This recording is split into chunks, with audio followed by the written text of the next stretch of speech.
The scrutiny surrounding Kate Middleton and her portrayal in Omid Scobie's latest book, In Dame, has sparked controversy within royal circles and drawn strong reactions from various experts and commentators. Scobie's depiction of the Duchess of Cambridge as cold and allegedly ignoring Meghan Markle's appeals for help has triggered heated discussions among royal experts and observers. His criticisms also extended to Kate's role as a part-time working royal, questioning her level of engagements compared to other members of the royal family. However, amid Scobie's scathing commentary, several royal experts have come forward to denounce his portrayal of the 41-year-old mother of three, labeling it as unfair and unjustified. Some critics have accused Scobie of strategically creating controversy merely to gain attention and generate headlines. In his book, released first in Australia before the UK, Scobie claimed that Kate shivers whenever Meghan's name arises and suggested that there had been no communication between them since 2019. These claims, particularly the personal nature of the allegations, have sparked intense backlash and criticism directed at Scobie. Renowned royal biographer Robert Jobson vehemently criticized Scobie, branding his comments as disgraceful. Jobson highlighted Scobie's prior work, Finding Freedom, which heavily criticized the royal family while purportedly speaking for Prince Harry and Meghan Markle. Despite acknowledging Scobie's skill in attracting attention, Jobson deemed the attack on Kate as unwarranted and an unfair character assassination.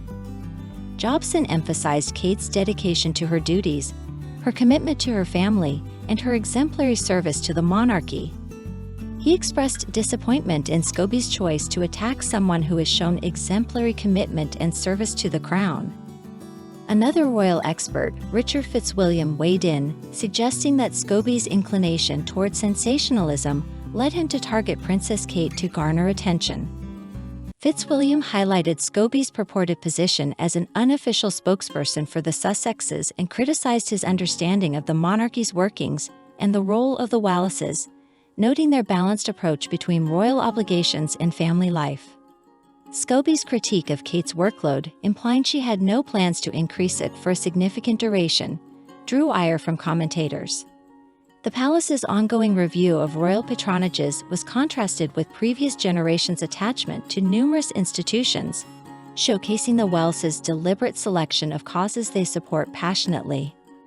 Fitzwilliam emphasized the Wells' popularity both domestically and internationally, contrasting it with the perceived envy of the Sussexes. Furthermore, Scobie's comparison between Kate and historical royal figures like Queen Elizabeth and Princess Diana has been met with skepticism. His portrayal of Kate as coachable and comfortable in her role, while refraining from challenging the system or displaying oversized ambitions, has been criticized for its subjective nature and lack of substantive evidence.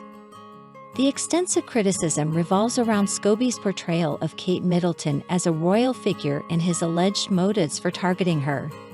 The discussions underscore the contentious nature of royal biographies and the responsibility associated with portraying public figures, especially within the monarchy, where scrutiny and public opinion carry significant weight. The reported allegations and observations surrounding the royal family, particularly concerning the contrasting treatment of Meghan Markle and Kate Middleton within the institution, have spurred widespread discussions and debates. The assertions made by Omid Scobie, notably in his book, Finding Freedom, and now in subsequent revelations, bring to light the purported disparities in how these two women were perceived and handled. A critical focal point centers on the workload disparity between Meghan and Kate as working royals. Scobie claims that Kate's early years were marked by a gradual increase in official engagements, starting modestly in 2011 with 34 engagements, but steadily rising to 138 in a subsequent year. However, there's an insinuation that Meghan, despite her shorter tenure, was portrayed differently in the media, focusing more on her work and contributions to the firm rather than on superficial matters like fashion choices.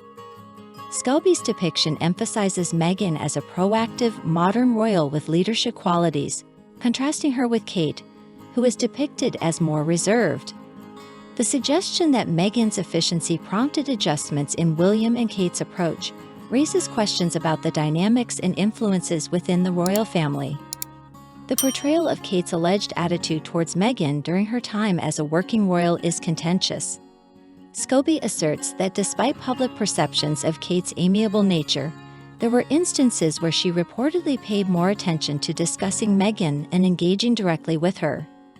The narrative suggests a lack of support or empathy toward Meghan during her challenging moments, which appears incongruent with Kate's public image as a champion of mental health causes.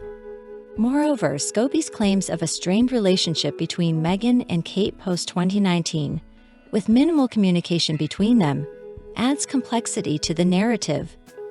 The purported isolation and emotional distress experienced by Meghan within the royal family, coupled with hopes for a supportive relationship with Kate, paint a picture of familial discord within the House of Windsor. Scobie's portrayal of Kate's public appearances and her alleged unease in certain situations, such as public speaking engagements, juxtaposed against Meghan's perceived confidence, contributes to the contrasting characterization of the two women. The broader implications of these revelations question the fairness and equality within the monarchy, particularly in how non-royal spouses are assimilated into the family dynamics. The underlying insinuation that the institution prioritizes individuals born into the family over those who marry into it reflects a systemic issue that extends beyond individual relationships. The forthcoming book, scheduled to hit the shelves in the UK imminently, delves deeply into the royal family's internal dynamics, particularly concerning Prince Andrew's association with convicted sex offender Jeffrey Epstein. Before Prince Andrew faced the stripping of his military roles and patronages in January 2022, the author illustrates a period where King Charles and Prince William grappled with the optimal course of action regarding the scandal. According to the author's insights, King Charles reportedly spent sleepless nights worrying about Prince Andrew's situation, a revelation that sheds light on the extent of concern within the royal household.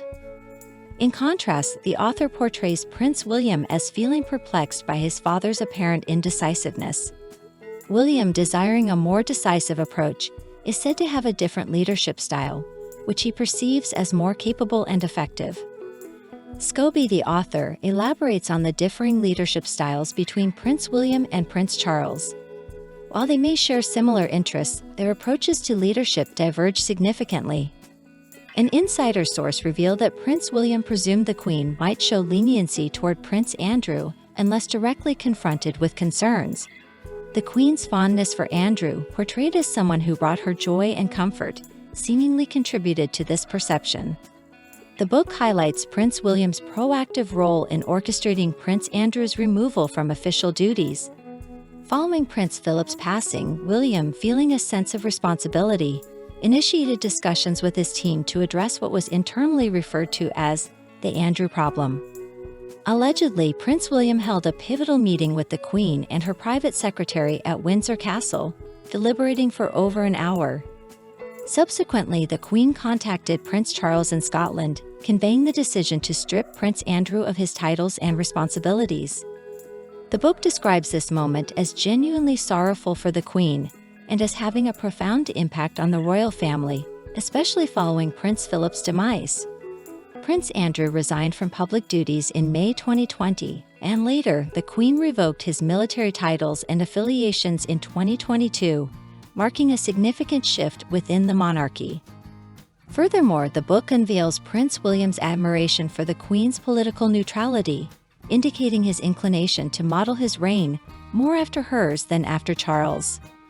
Additionally, insider claims regarding Prince Charles' perception of himself as a transitional figure preparing for the monarchy's future echo throughout the book. A striking revelation in the book involves Princess Michael of Kent's alleged remarks about Meghan Markle, as detailed by Scobie. In a meeting at her Kensington Palace residence in March 2021, Princess Michael reportedly engaged in gossip about Meghan, criticizing her focus on race-related issues. These statements reportedly emerged following the Duke and Duchess of Sussex's explosive interview with Oprah Winfrey, during which Meghan disclosed an unnamed member of the royal family's concerns about Archie's skin tone. Scobie claims to possess information from letters exchanged between King Charles II and Meghan, revealing the identities of individuals who allegedly made comments about Archie's skin color. However, due to legal constraints, the names have not been disclosed in the book. During an interview on ABC's Good Morning America, Scobie hinted at these letters' contents, suggesting that Prince Charles was distressed by Meghan's feelings and attempted to initiate a conversation to address the issue. Scobie's revelations risk reigniting the debate surrounding racism within the royal family, especially in the aftermath of Harry and Meghan's interview. Moreover, Princess Michael of Kent previously faced criticism for wearing a blackamoor brooch to the Queen's Christmas lunch in 2017, which was the first attended by Meghan. The incident sparked controversy and accusations of racism, prompting a public apology from Princess Michael and a statement from the palace expressing regret for causing offense. The royal figure was prominently adorned with jewelry, noticeable on her coat, as she traversed the Buckingham Palace gates just before the Christmas celebrations. Although not seated at the same table, there was an opportunity for the royal to be introduced to Meghan during a private gathering. The term blackamoor refers to a genre encompassing figurines, sculptures, or jewelry portraying individuals, primarily men but occasionally women, with black skin. These artifacts typically trace back to the 18th century and can hold significant value, with some fetching prices of £10,000 or more. In a turn of events, Scobie, a notable figure in royal commentary, has criticized Prince Edward and Sophie, the Duchess of Edinburgh, labeling their remarks following Harry and Meghan's Oprah interview as a significant royal screw-up. This stemmed from an interview with The Telegraph in June 2021, shortly after Harry and Meghan's interview with Oprah Winfrey. Prince Edward and the Countess of Wessex engaged in light-hearted banter, seemingly oblivious to the Oprah interview when questioned about it, with Sophie jesting, "Oprah who? And what interview?" Scobie's critique centered on the perception that their remarks about a prominent black woman, a titan in the entertainment industry, appeared out of touch at best and potentially prejudiced at worst. He further suggested that this lack of awareness from Sophie and Edward could be indicative of a monarchy entrenched in intolerance and privilege. Adding to the narrative, Scobie alleged instances where Sophie notably ignored Meghan Markle during the late Queen's state funeral, stating that Queen Camilla and Kate Middleton similarly brushed off the Duchess of Sussex. According to Scobie, Meghan faced snubs and dismissive treatment during her time within the royal circles. The author also highlighted the alleged lack of media attention given to Sophie and Edward during their travels, such as their visit to the Cayman Islands in February 2023, which reportedly garnered minimal coverage in Western press. Scobie recounted conversations with media figures who expressed disinterest in featuring the royal couple prominently in their publications. Additionally, Scobie made eyebrow-raising claims about Edward's conduct during a visit to Antigua in March 2022, suggesting a disinterested demeanor when faced with demands for apologies and reparations due to Britain's colonial history in the Caribbean. Moreover, the author asserted that Edward's response to Antigua's prime minister's request for discussions on colonization was dismissive, allegedly stating, "I wasn't keeping notes." Shifting focus, revelations emerged posthumously about Queen Elizabeth I's apparent concerns regarding Charles's readiness to assume leadership of the monarchy. Sources cited in Scobie's book, In Dame, suggested that as the Queen's health waned toward the end of the COVID pandemic, she displayed doubts about Charles's capabilities to helm the firm. In a symbolic move, she appointed Andrew Parker, Baron Parker of Mincemeer, as the new Lord Chamberlain in spring 2021, referring to him reportedly as "my new CEO" during a conversation with a senior royal member. These actions hinted at the Queen's reservations about Charles's preparedness for his future role. The claims detailed within the passage of the royal book, published in the UK at midnight, reveal intricate insights into the final days of the late Queen Elizabeth's life at Balmoral before her passing on September 8. One poignant aspect highlighted was that members of the royal family were granted individual moments alone with Queen Elizabeth following her demise in September 2022. On the day of her passing, September 8, Charles and Anne, her two eldest children, remained by her side overnight. Meanwhile, Prince Andrew, Prince Edward, Duchess Sophie, and Prince William made their journey to Scotland on that day, and were each permitted a private moment with her subsequent to her passing, shortly before 4 p.m. The book also delves into the Queen's last summer at Balmoral, characterized by a semblance of peace despite her declining health. Despite her frailty, she remained dedicated to her duty, particularly overseeing the transition of the UK Prime Minister just 2 days before her demise. It is noted that despite suggestions from palace aides for Prince Charles, who was in close proximity, to assume Boris Johnson's official resignation and partake in the formalities with incoming Prime Minister Liz Truss, the Queen insisted on fulfilling this significant duty herself, remarking, "It's my job." The late monarch's private struggles with excruciating pain, juxtaposed with her public commitment to her royal responsibilities, are highlighted. Sources close to the palace portrayed the Queen's final summer at Balmoral as filled with serene activities such as walks, picnics, and barbecues, as she savored moments in the sunshine. Despite her declining health, she diligently managed her red box containing government papers daily, dutifully fulfilling her responsibilities to the best of her ability.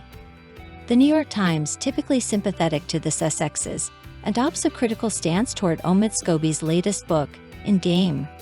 The publication likens Scobie's writing, particularly the chapter on the couple, to content generated by an AI bot, suggesting that it doesn't favor Harry and Meghan. The review suggests that the book does little to offer new insights, primarily focusing on rectifying perceived wrongs against the Sussexes. The Independent, another left-leaning outlet, also provides a 3-star review of In Dame.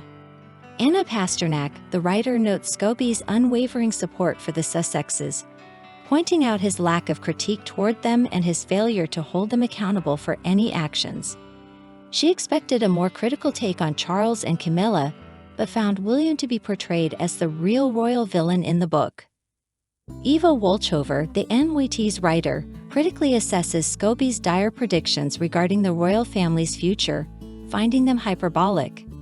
The term endgame, used by Scobie to denote the final stages of a chess game, implying dire consequences for the monarchy's survival, is met with skepticism by the reviewer. Wolchover highlights a paradox.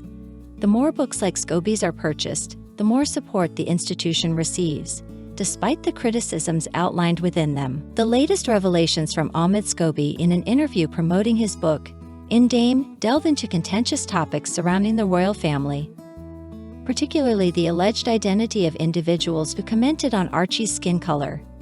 Scobie suggests that these names exist within correspondence between King Charles II and Meghan Markle, stemming from the revelations made during the Sussexes' Oprah Winfrey interview in March 2021. Scobie, the biographer, refrains from disclosing the identities due to potential legal repercussions in the UK. He implies that letters exchanged between Charles and Meghan post-Oprah interview contain these individuals' names. Speaking on ABC's Good Morning America, Scobie mentioned his knowledge of these comments about Archie's skin color, emphasizing Charles's purported dismay upon learning about Meghan's feelings. Scobie noted Charles's intentions to engage in a conversation with Meghan as a representative of the family. He speculates that this conversation might have facilitated a subsequent line of communication, albeit with differing perspectives. These assertions by Scobie have the potential to reignite the controversy surrounding accusations of racism within the royal family that surfaced after Harry and Meghan's interview. Meghan had previously alleged that an unnamed member of the royal family discussed concerns about Archie's skin color before his birth. Scobie now suggests the involvement of a second individual from the extended royal household, not necessarily a direct member of the royal family, who purportedly echoed similar sentiments. In Dame, Inside the Royal Family and the Monarchy's Fight for Survival, Scobie refrains from explicitly naming these individuals. The book explores various claims about the royals and contemplates the monarchy's trajectory following the passing of Queen Elizabeth II in September of the previous year. During his interview with ABC, Scobie clarified that his intent wasn't to declare the end of the royal family, but rather to underscore a critical juncture, suggesting that the institution, as conventionally understood, faces substantial challenges. He characterizes this moment as pivotal, indicating that the very existence of the traditional royal family structure is at stake. Moreover, Scobie's narrative within Endgame reportedly portrays a sympathetic portrayal of Meghan and Harry, refraining from holding them accountable for various issues. Instead, he criticizes the royal establishment, particularly emphasizing William as the central antagonist, while highlighting aspects such as Kate's elocution lessons and the turnover of her private secretaries, details that might not be found in mainstream British media.